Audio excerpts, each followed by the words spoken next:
Қазақстандық танымал әнші Балжан Бидаш желіде сән апталығында түскен суретін жариялап, елдің ашуын тудырды.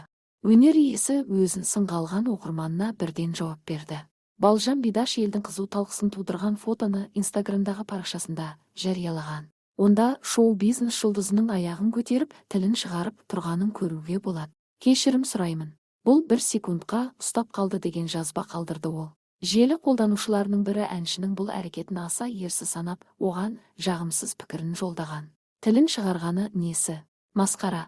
Абыройыңды айрандай төгіп деген хабарлама жолдаған оқырман. Балжан Бидаш көп күттірмей, өзін сынға алған желі қолданушысына бірден жауап берген. Достар, осы суреттен кейін абыройым айрандай төгілді ма не деп жазды әнші.